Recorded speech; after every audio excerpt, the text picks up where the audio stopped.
Mina Aissatou Sise and the Sierra Network and the legal link office concerning the issue between the journalists when Sallieu Tejan-Jalloh and the Sierra Leone Chief Minister.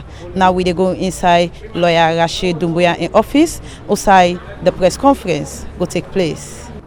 First of all, let me start by thanking you all from the Fourth Estate to witness this emergency press conference being called by the lawyers defending Sallieu Tejan-Jalloh, and of course Legal Link. Legal Link is principally an organization that defends the rights of vulnerable groups in society, and of course part of those vulnerable groups are human rights defenders.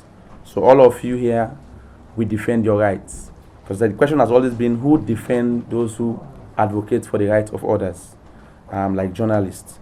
So Legal Link has been established to provide that defense, legally speaking, and this is not the first case we have been doing. Today, in fact, let me let the cat out of the bag. We secure another discharge, to which Sallieu is a defendant. So we won another case today at the Magistrate Court, wherein we secured a discharge for himself and other 3 journalists in a case that was brought against them by one renowned practitioner in the country, legal practitioner in the country. But this is a separate matter, so we consider this one also very important because it concerns the Chief Minister. And of course, you all know the Chief Minister is the number 2 in terms of hierarchy in the cabinet of the government. So it's a serious matter, and we have made a representation for him when he was detained, and thankfully he has been put on bail. But we believe there are many other issues that we need to bring to the fore so that the whole world, and of course Sierra Leone inclusive, will understand the underlying ethics and underpins this particular matter. So Legal Link, the lead lawyers defending human rights, defenders and journalists in the country, has put together a position paper regarding the arbitrary arrest and unlawful detention of Sallieu Tejan-Jalloh by the Sierra Leone police as a result of a complaint from the Chief Minister of Sierra Leone. So I'll take my time to read our position paper, and you will see the facts, and then you have copies. All right. So I start. Press statement. Position paper of Legal Link regarding the arbitrary arrest and unlawful detention of Sallieu Tejan-Jalloh by the Sierra Leone police as a result of a complaint from the Chief Minister of Sierra Leone. Introduction. In fulfillment of its mandate to defend the rights of human rights defenders and to ensure that press freedom remains guaranteed in Sierra Leone, the Executive Director of Legal Link, Rashid Doumbouya Esquire, and a host of other erudite legal practitioners have provided free legal representation to Sallieu Tejan-Jalloh while in custody at the Criminal Investigation Department in a bid to secure his release. The journalist, who almost spent 24 hours at the Criminal Investigation Department, was finally put on bail on Tuesday, 12th November 2019, following immense pressure from his lawyers and an increased momentum and outcry from media organizations, practitioners, and the wider public over his detention. Thanks to all those who played a part in the securing of his release and the protection of his Fourth Estate rights in a democratic society. Background facts. According to our instructions, Mr. Sallieu Tejan-Jalloh, being the managing editor and publisher of Times newspaper, received a tip-off from a whistleblower alleging that a total of $1.5 million was being paid into the Chief Minister's account at EcoBank by a mining company. Conscious and mindful of the international best practice, coupled with his obligations under the Sierra Leone Association of Journalists Code of Ethics and the Independent Media Commission's Code of Practice, Mr. Sallieu Tejan-Jalloh decided to reach out to the Chief Minister through text messages to verify, in brackets, confirm or deny, the said allegation before he proceeds with publication of the story. As admitted in the press release from the Office of the Chief Minister dated 12th November 2019, about 4 questions were being asked by the journalist for comments in his text message to the Chief Minister. According to the Chief Minister's account, The text message was received on Friday, 8 November 2019. The Chief Minister, who felt a little jittery over this objective journalist inquiry, decided as a first step to lodge a complaint to the ACCC and the Sierra Leone police alleging extortion and harassment by the journalist. Based on the complaint received from the Chief Minister, the police decided to effect an arrest on Mr. Sallieu Tejan-Jalloh at the late hours of Monday, 11th November 2019. According to the account of our client and several onlookers present at the scene, the plainclothes officers who arrested Mr. Sallieu Tejan-Jalloh went to his office at Tulia Street on the pretext of wanting to procure an advert on his newspaper, but later grabbed him in the waist and arm and dragged him to their vehicle for onward movement to the Criminal Investigation Department. This fracas, which took place in the public, left onlookers in a state of utter bewilderment. Mr. Sallieu Tejan-Jalloh was later taken to the CID that Monday night and detained at the detention center without any official charge or reason for his arrest being made to him. His mobile phones were also carted away from him by the Sierra Leone police. While in detention, our client suffered several inhumane and degrading treatments. For example, no one was allowed to see him on the first day of his arrest, nor was any food or water provided to him by the police. As a matter of fact, our client slept throughout the night on an empty stomach, causing him severe nervous breakdown and intense perspiration. Concerns over the Chief Minister's reaction to the text message. Without any iota of doubt, it was as a result of the complaint made by the Chief Minister to the police that led to the arbitrary arrest and detention of Sallieu Tejan-Jalloh. Had the Chief Minister not complained to the police exaggerating a mere text message that was seeking clarifications as acts of extortion and harassment, the police will never have felt so enthused to manhandle and assault our client in the way they did. In the light of the given circumstances, it is our candid view that the Chief Minister was not only overreaching in his conduct, but served as the very precursor to the violation of the human rights of Mr. Sallieu Tejan-Jalloh. It is also important to emphasize that, as a public officer, the Chief Minister was under a duty, by virtue of the Right to Access Information Law, to let out information to the press regarding allegations of bribery and corruption whenever requested, albeit in the spirit of accountability, transparency, and good governance, which ironically happens to be the priority objective under the new direction agenda. It is therefore illogical, at the very least, to conceive that the Chief Minister will choose to revert to the ACCC and the police rather than simply providing a reply to the text message that was sent to him by the journalist, inquiring about his knowledge of the suspicious transaction.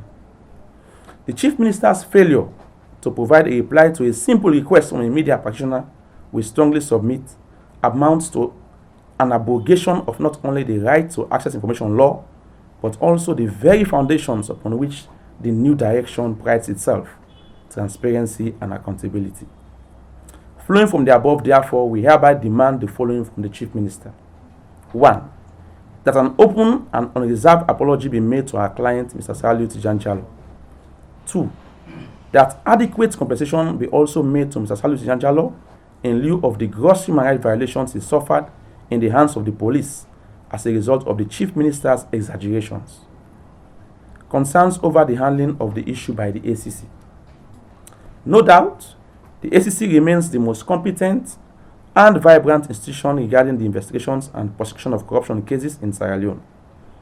The recent scores awarded to the ACCC by the MCC and Afrobarometer corruption indexes underpin the gains that have been made, particularly in recent times, under the dynamic leadership of Francis Ben Kaifala Esquire. But without appearing to question the professionalism of ACCC in the handling of suspicious transaction investigations, we are, however, deeply concerned with the speed and manner in which the investigations have been concluded. In a press release from the ACCC dated 13th November 2019, it is clear as crystal that only a single step was taken by the institution to verify whether the allegations that $1.5 million was sent to the Chief Minister's account was true or not. That single step was the issuance of a Section 57(2) notice compelling EcoBank to submit to the Commission all financial records and transactions of the Chief Minister. We humbly submit that this is not a sufficient or an appropriate step to ascertain the veracity of suspicious transactions. In most cases of suspicious transactions, the banks themselves are co-conspirators to this offense, as they sometimes benefit hugely from such illegal transaction outflows. Expecting them, therefore, to be forthright in such matters is like beating a dead horse. In addition to the Section 57(2) notice that has been sent, we hereby admonish the ACCC to institute the following measures as soon as possible. 1. To inquire from the Financial Intelligence Unit all records it has in its custody regarding EcoBank, starting from the 1st of November 2019 till date. Working with the FIU on this matter will be of great help, as they have the expertise and know-how on tracking down suspicious transactions and anti-money laundering and terrorism financing activities. 2. Hold a proper interview with the heads of compliance and internal controls of EcoBank, as they are the ones usually under a statutory obligation to report all suspicious transactions to the regulator, i.e. Bank of Sierra Leone. A close interview with this personnel might be helpful. 3.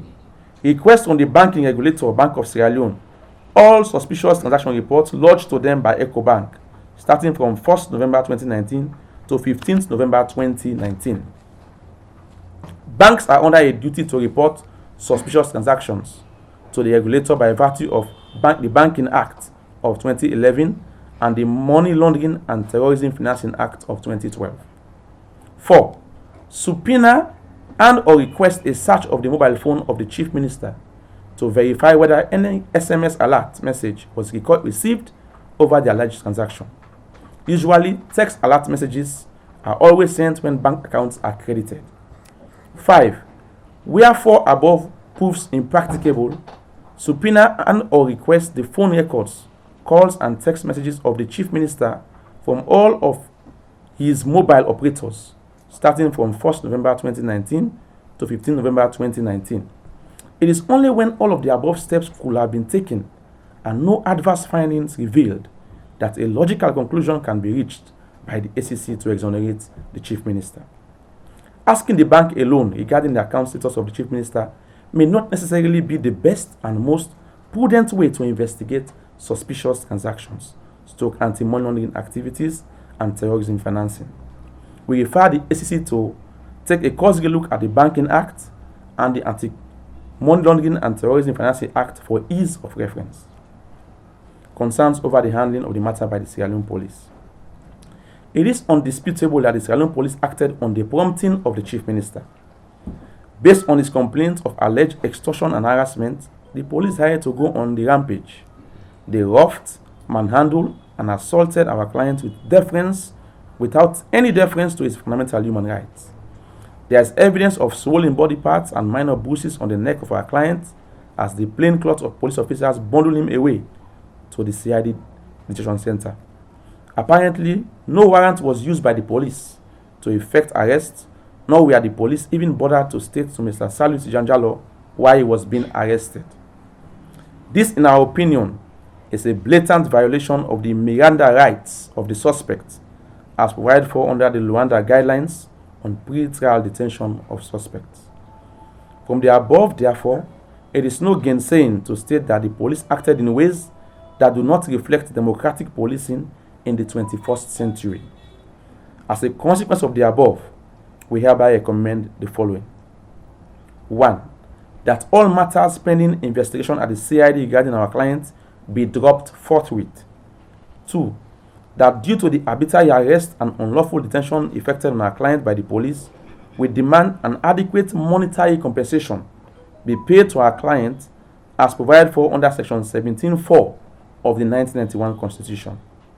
3. That the Sierra Leone Police endeavors to resist the urge of being used as stooges and puppets by the powers that be and embrace the tenets of democratic policing going forward. 4. That the Sierra Leone Police considers working on its public image so as to minimize the perception of being seen as a regime police serving the political class and not the interest of the people. general recommendations. To Parliament. The refusal and or omission of Parliament to repeal the criminal libel law creates the enabling environment for the continued violation of the fundamental human rights of journalists in the country. Criminalizing press freedom does not only run contrary to Section 25 of the Nigerian Constitution and other international frameworks that Sierra Leone has signed and ratified, but is also anathematic to the tenets of a democratic society. It is time for Parliament to repeal the criminal libel law. Too much has been deferred for far too long. Had this repeal been done, perhaps the Chief Minister will not have had the proclivity and easy criminal litigation option, but rather a civil option where he will have been required to prove his claims on a balance of probabilities without any arrest being affected on Mr. Jalloh. To the President and Government of Sierra Leone. Your Excellency, permit us to remind you that repealing the criminal libel law was a key promise made in your New Direction manifesto. While it is true that some giant strides have been taken by your government to repeal this draconian law, there is still some great deal of challenges standing in the way to its complete overturning. Seeing the repeal process, therefore, to its logical conclusion is what would be most desirable at this time and not mere commitments. The media constituency and the human rights community in Sierra Leone are running out of patience and cannot wait any longer for this repeal. Your Excellency, it's time to finish the good work you have started and leave behind an indelible footprint in the sands of time. Your Chief Minister's current error affords a good opportunity to be seized for necessary legislative action on the criminal libel law. Conclusion. It is important to emphasize that ours is a democracy and not an autocratic system of government. Upholding, therefore, the core tenets of a democratic society will serve both our national and security interests in fundamental terms. The 2019 World Press Freedom Report shows that Sierra Leone has dropped 7 places below its previous scorecard in 2018. This downward trend is not only worrying, but reveals the state of affairs regarding press freedom in the country. Let's fix this issue once and for all and make journalism a safe practice in Sierra Leone. And signed Rashid Dumbuya Esquire, international human rights lawyer and lead defense counsel for and on behalf of the legal team. I thank you very much for. As una don listen to waiting lawyer Rashid Dumbuya say inside the press release where it be dey read concerning the journalist Sallieu Tejan-Jalloh and the Sierra Leone Chief Minister. Me wake up with this program to una today. Me your name na Aissatou Smile Cissé. Until we meet again, I say tata.